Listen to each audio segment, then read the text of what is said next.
best old-time radio from people you trust. The Radio Nostalgia Network, where the oldies are still young.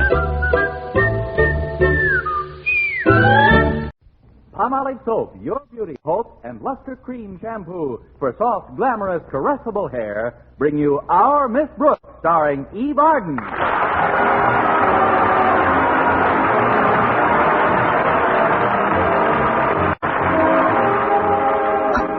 Our Miss Brooks teaches English at Madison High.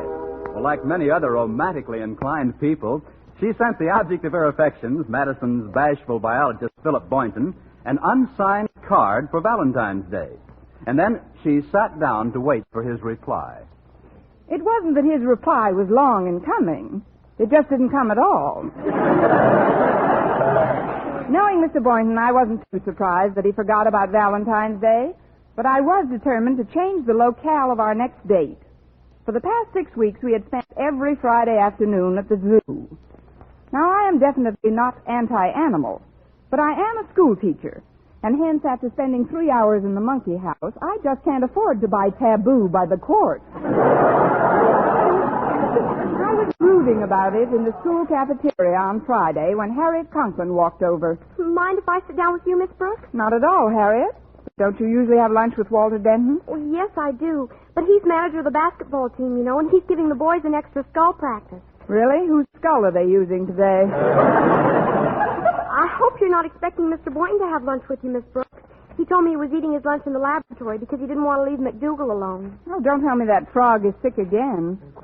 Not actually sick. It's just spring fever or something. It's kind of fun to have lunch without any men around anyway. Don't you think so, Miss Brooks? Well, yes and no. What do you mean, yes and no? No.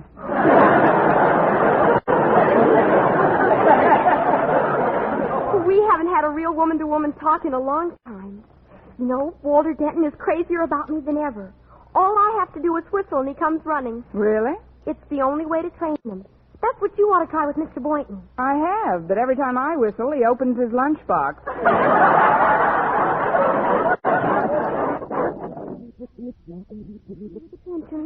Sometimes his dog-like affection and constant worship becomes absolutely cloying. Well, I wish Mr. Boynton would cloy me once in a while. By the way, Harriet, when Walter takes you out on a date, where do you usually go? Oh, all sorts of places, Miss Brooks. A drive in the country or a long walk in the park. Or sometimes we go to a movie and hold hands. Do you ever go to the zoo? The zoo? Oh, gosh, no.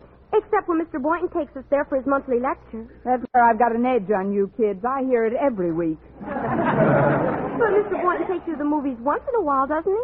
Oh, yes. As a matter of fact, we went last week. Was it romantic? Oh, extremely. We stood in a crowd of people behind a velvet rope for a while, and then an usher said, "There's one down front." Yes.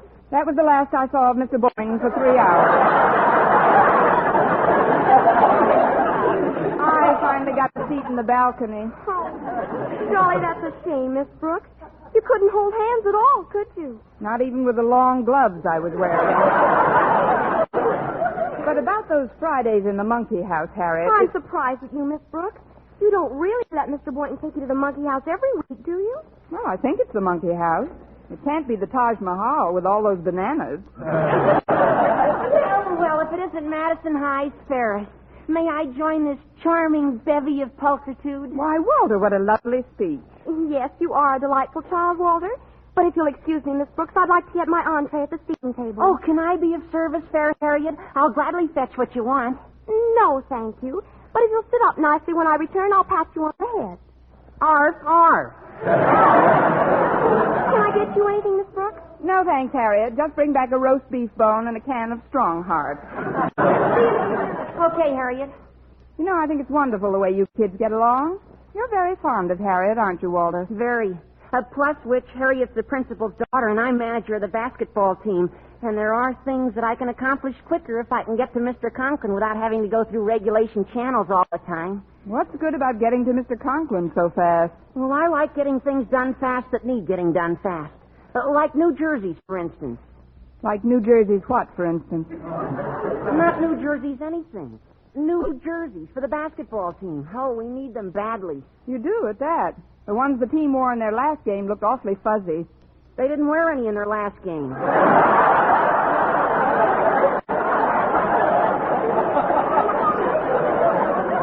But I'm sure the new ones will come through all right. I'm taking Harriet out on a date tonight, and I can bring it up casually when I see Mr. Conklin at his house. I don't like to suggest a career for you, Walter, but I have a feeling you're going to kiss an awful lot of babies before you're much older. Oh, I could never be a politician. I'm too sincere. Oh, but why are we talking about me? You seem to have a problem of your own on your mind, Miss Brooks. Is it that obvious, Walter? I have been thinking about Mr. Boynton, but only in connection with getting him out of the zoo and into my parlor. That shouldn't be too tough. What kind of a web are you spinning? Web? Look, Miss Brooks, at the risk of feeling like a traitor to a fellow male, I'll help you plot Mr. Boynton's overthrow. But frankly, I'm kind of hungry right now. Then why don't you eat, Walter, and we can finish building the bomb after lunch? Oh, say, there's Mr. LeBlanche, the new French teacher. Oh, he ought to know plenty about romance. He's a real Frenchman. I'll call him over. Don't you dare, Walter. When I'm ready to take my case to the United Nations, I'll let you know.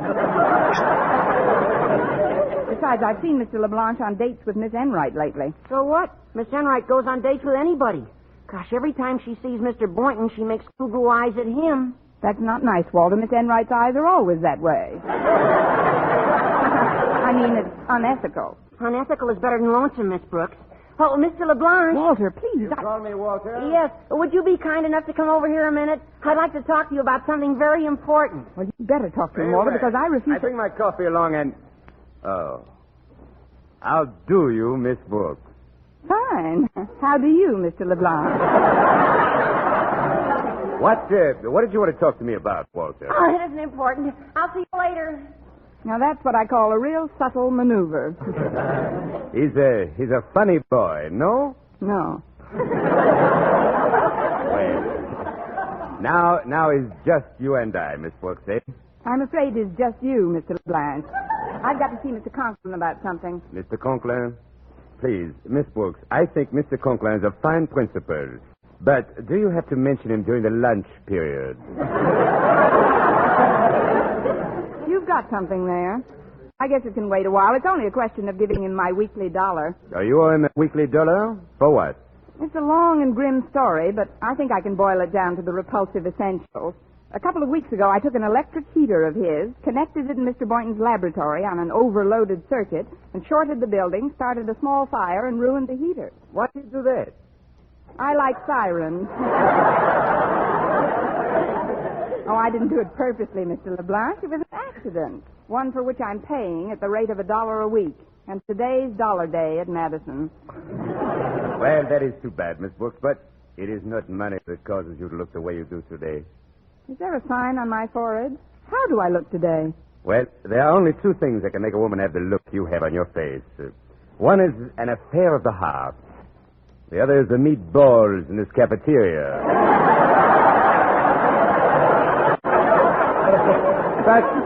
But neither of them is incurable, eh? I'm sure. You haven't eaten those meatballs lately. Look, it's nice of you to try and cheer me up, Mr. LeBlanc. Oh, please, call me Paul. And I'm not trying to cheer you up. I'm trying to help you. First of all, tell me this. Did you receive any messages on Valentine's Day? Oh, scads. I got one from Zimmerman's Bakery, one from the finance company, a lovely little card from Bertie's bicycle shop, in the shape of a pump, that one was. And, oh, yes, a dandy little poem from Sam, our neighborhood scissor sharpener. I think I remember that one. It went, I've applied my grindstone to shears both old and new, but I never met a scissors one half as sharp as you. Wasn't that a peachy sentiment for Valentine's Day? Quite amusing, yes, but not to you, I'm afraid. Because you're not in love with Sam the scissor or Bertie the bicycle. No, my problem is Boynton, the biology. Miss Brooks, since we have taken me into your confidence, I would like to make a suggestion. You must play, how do you say in this country? You must play difficult to acquire. Difficult to acquire? Ah. Oh, you mean hard to get. Precisely, Miss Brooks. Now tell me the truth. When Mr. Boynton asks you for an engagement, do you ever say no? Well, no. But it isn't just because of Mr. Boynton. I hate to disappoint 400 monkeys. I haven't gone out with him much lately at all. Because he do not ask you. Well, I like that. I am glad. Miss Brooks, there's one way to get a man interested that never fails. You must make him jealous. I've tried that, Mr. LeBlanc, but he just doesn't gel out very easily. Yes, but you've tried it only once. That is not enough. How do the big American advertisings work? A repetition, over and over the same thing. What is it you hear on the radio all the time? Smoker Benny. Listen again. Smoker Benny. If you repeat this often enough, you know what happens? Yeah, Jack gets pretty burned out. No, Mr. LeBlanc, I'm afraid Mr. Boynton is too wrapped up in a frog to pay any attention to me. Oh, but of course, I forget Monsieur le Frog. You know, in France, we have a proverb. Le chemin au cœur d'homme est par son grenelle. Translation? The way to a man's heart is to his frog. Well, that's very touching, but I don't see what it has to It's do. so simple. Really. Here you have a man with his little pet, Monsieur le Frog. And here you have a woman with her pet, Mademoiselle la Frog. Now, we convince the man that Monsieur le Frog is lonesome. And where can his poor little frog find companionship? With Mademoiselle la Frog. And when the two little frogs are together, where are the man and the woman? Pricing junior beds for tadpoles.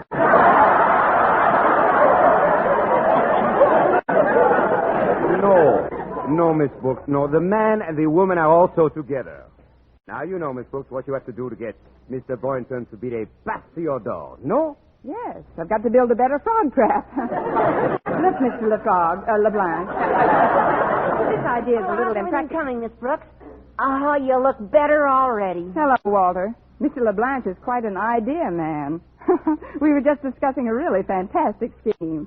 Not only fantastic, but ridiculous and absurd. Walter. Yes, Miss Brooks? Run down to Peterson's pet shop and get me a female frog.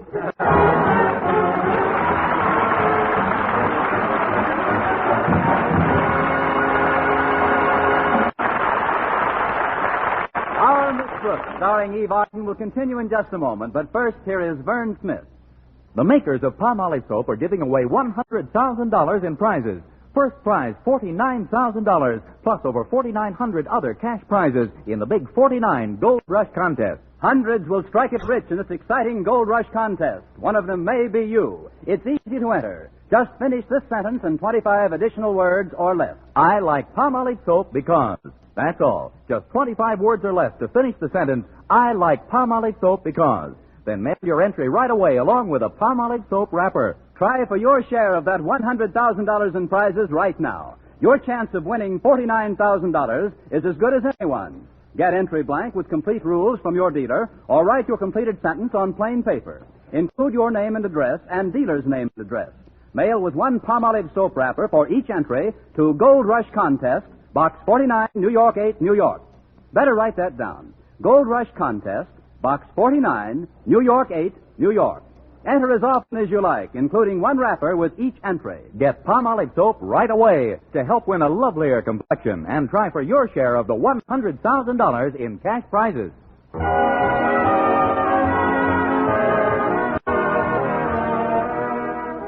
Well, I gave Walter my last dollar to buy a female frog, and while he was out getting it, I took advantage of a free period to visit Mr. Boynton in his laboratory. Hello, Mr. Boynton. Oh, hello, Miss Brooks. I just dropped in to say hello, Mr. Boynton. Hello. Well, goodbye, Mr. Boynton. Oh, don't go yet. I've just been examining McDougal. You know, my frog. He's got me a little worried. He's way off his feed, and we'll look at him.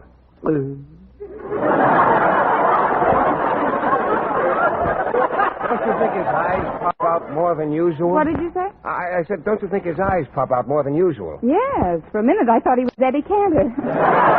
Hi, Mac. Of course, you know what's wrong with Mac, don't you? Oh, no, Miss Brooks, I don't. Well, it's getting very close to spring, and it's just... After all, you raised him from a tadpole, and it's only natural that you should still think of him as your baby, but he's a big boy now.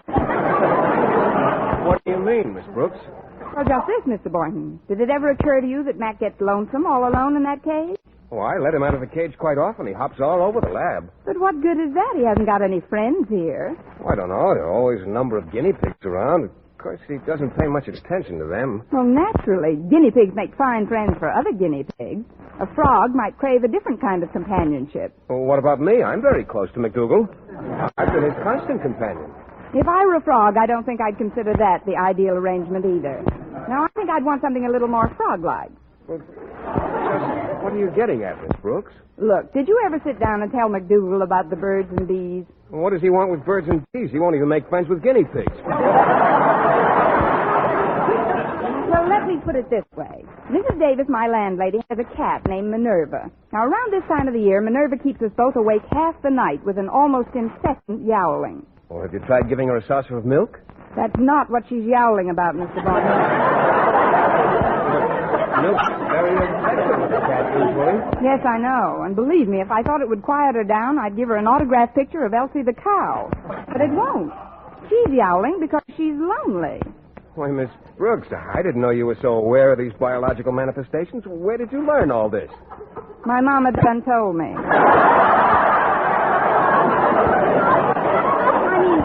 I found out about a lot of things since I've acquired my pet frog. Pet female frog, that is. Oh, you have a pet frog, Miss Brooks? What's her name? Her name? Millie. Millie? Yes, from the picture, The Making of Millie. Oh, she's awfully cute, too. You think Mac almost understood what you were talking about? Well, don't think for a minute he doesn't. What do you say, Mac? Would you like to come over and play with Millie this afternoon? Hooray! Today you are a man, Frog. Oh, this is amazing, Miss Brooks. Look, if you don't mind, I'd like to ask you if... shine up your hope chest, Millie. Here it comes. I'd like to ask you, Miss Brooks, how about a double date? That is, if it isn't too much trouble. Shall we say my place for tea? Splendid. Just bring a pogo stick and a deck of cards, Mr. Boynton. A pogo stick and cards? Yes, while Mac and Millie play gin, you and I can have a hopping contest. L'amour, l'amour. Excuse me. Could you come over here to the door a minute, Miss Brooks? I've got to get to my next class. Oh, certainly, Walter. I'll just be a minute, Mr. Boynton. Did you get it, Walter? Yes, it's in this paper bag, Miss Brooks. Here. Thanks. That's okay. I hope it works, Miss Brooks. Well, I'll see you in English. What's in the bag, Miss Brooks? This bag? Oh, just a roast beef sandwich Walter brought me. Well, it's a pretty active one. Hey, look out, it's falling out of the bag. Here, let me see that. Yeah, I've got him. Oh, Miss Brooks, do you realize what you've got here? Sure, an FROG. I didn't want to mention it in front of Mac until we got home. Oh, but this is a male frog. You can always tell. Because in the species Dimorphognathus from West Africa, there's a very apparent dimorphism in the dentition. The male's being provided with a series of large serrated teeth in the lower jaw, which in the female is edentulous. Well, slap me with a wet lily pad.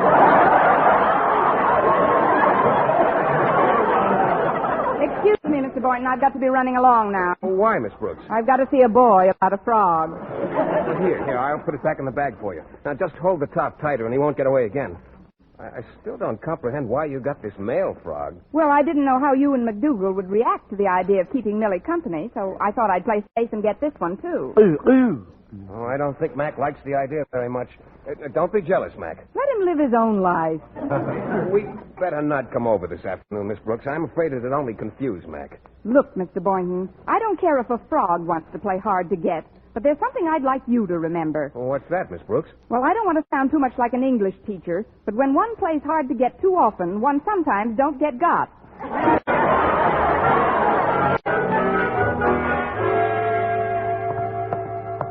I'll just take this frog into my room and see how Walter happened to make such an awful... There you are, Connie. I've been looking all over for you. Mrs. Davis, what are you doing in the hallowed halls of Madison High? Well, I know how you've been waiting for a Valentine card from Mr. Boynton, and I just had to tell you that all hope isn't lost. But today is Friday, Mrs. Davis. That's just it, Connie. Some mail came this morning that should have been delivered Monday. A Valentine? No, a bill from the gas company. Now, that's the nicest bit of sentiment since Sam's Scissors. They say that if we don't pay it immediately, they'll shut off the gas. Just my luck with Mr. Boynton coming over for tea. It couldn't be the electric company promising to shut off all the lights. No, Connie. And I'm short some money or I wouldn't bother you in school like this. You know, Minerva cost me a lot lately with her special diet and all. Just how much do you need, Mrs. Davis? Well, if you'll forgive a slang expression, one greenback will do it. I just happen to have one on me. He's in this bag here.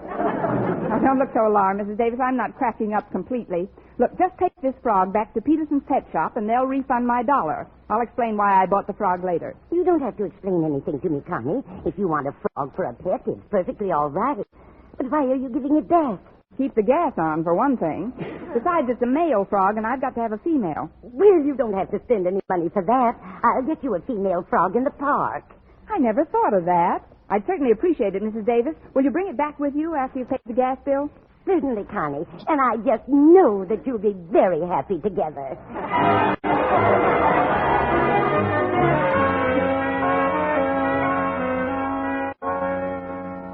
And so, class, you were to have these compositions ready by next Tuesday. That's the end of the period. Class dismissed, except Walter Denton.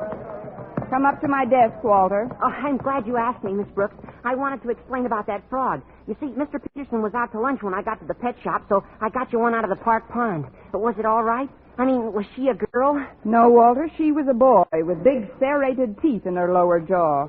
And what about the $1 I gave you? Oh, here it is, Miss Brooks. I didn't have time to give it to you before. Thanks, Walter. That'll be all for now, then. I'd better get over to Mr. Conklin's office and make my payment on that heater. Oh, here I am, Connie. Hello, Walter. Hello, Mrs. Davis. Goodbye, Mrs. Davis. Well, what do you think, Connie? Mr. Peterson didn't sell Walter that frog at all. I know, Mrs. Davis. But he said it was a very good specimen and traded me a lovely female for him.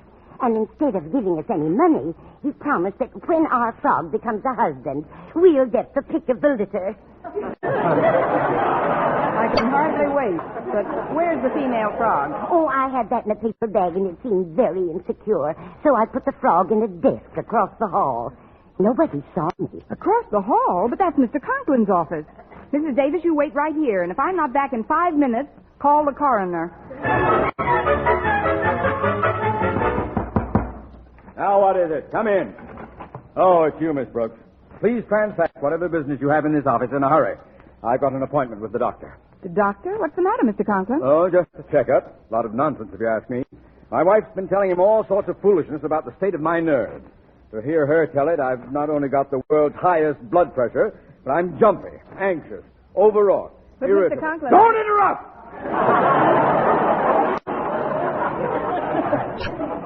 And I'm ill-tempered. Now, what is it you want? I just want to give you $1 towards the heater I accidentally injured. Here. Oh, thanks. Sit down for a minute, and I'll give you a receipt. I've got a regular Board of Education receipt book around here somewhere. But, Mr. Conklin, your desk drawer... Please, Miss Brooks. Don't tell me where I keep my things. Of course it's in the desk drawer. Let's see now. Book should be right over here next to this blotter. Oh, that's funny. Oh, here it is over by this frog. Hello, little frog.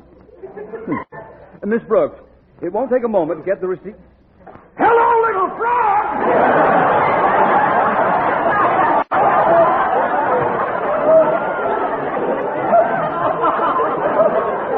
Miss Brooks, where did this monstrous... Do you know anything about this horrible creature? How did this get in... Please, Mr. Conklin, remember the world's highest blood pressure. Never mind that. What is this frog doing in my desk? Calm down, Mr. Conklin. Ours isn't the only school that's overcrowded.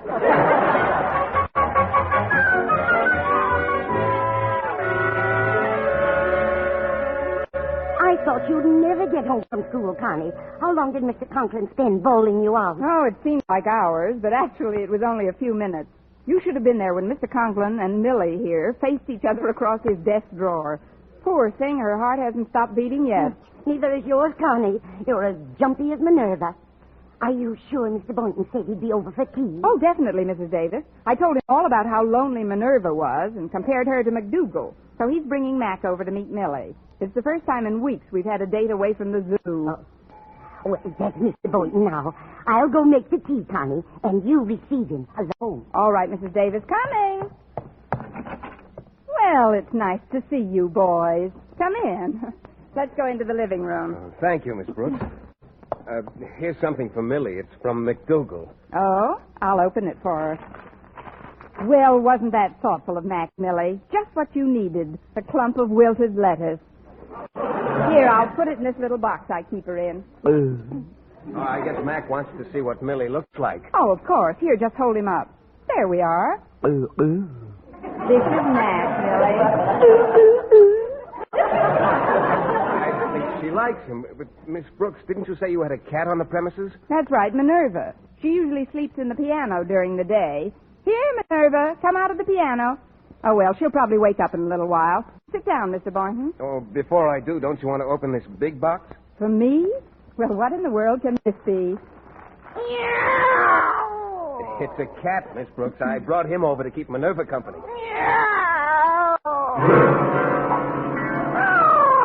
Well, here comes Minerva now. We like each other, too.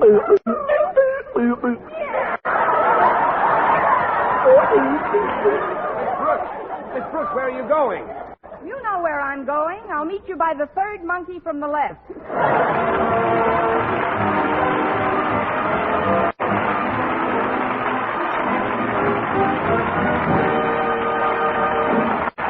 Arden as our Miss Brooks returns in just a moment. But first, Dream girl, beautiful luster cream girl. Tonight, show him how much lovelier your hair can look after a Luster Cream shampoo.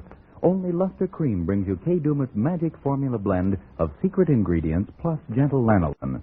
Gives loveliness lather even in hardest water. Glamorizes your hair as you wash it. Luster Cream. Not a soap, not a liquid, but a dainty cream shampoo. Leaves hair fragrantly clean, free of loose dandruff, glistening with sheen. Soft, manageable. Gives new beauty to all hairdos or permanents. 4-ounce jar, $1. Smaller sizes, either tubes or jars. Tonight, try Luster Cream shampoo and be a Dream girl, beautiful luster cream girl. You owe your crowning glory to a luster cream shampoo. and now, once again, here is our Miss Brooks. Well, Mr. Boynton finally took McDougal and his cat and left. Mrs. Davis and I had dinner, and then we sat down in the living room to spend a quiet evening. Minerva went back to sleep, and everything was nice and peaceful when the phone rang. Lie down, Minerva. It's not for you. Hello? Hello? Oh, I'm sorry, Minerva. It is for you.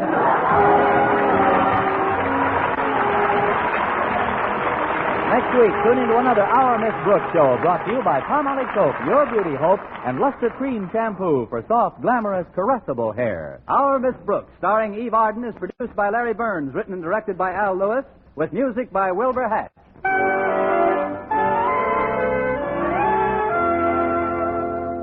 Here's good shaving news. 3 men out of every 4 can get more comfortable, actually smoother shaves with Palmolive Brushless Shaving Cream. This is not just a claim. Here's the proof. 1,297 men tried the Palmolive brushless way to shave described on the tube. And no matter how they shaved before, 3 men out of every 4 got more comfortable, actually smoother shaves. Try Palmolive brushless yourself. See if you don't get more comfortable, actually smoother shaves the proved Palmolive brushless way. For mystery liberally sprinkled with laughs, listen to Mr. and Mrs. North, the exciting, fun-packed adventures of an amateur detective and his beautiful wife. Tune in Tuesday evenings over most of these stations. And be with us again next week at this time for another comedy episode of Our Miss Brooks. Bob Lamont speaking. This is CBS, the Columbia Broadcasting System.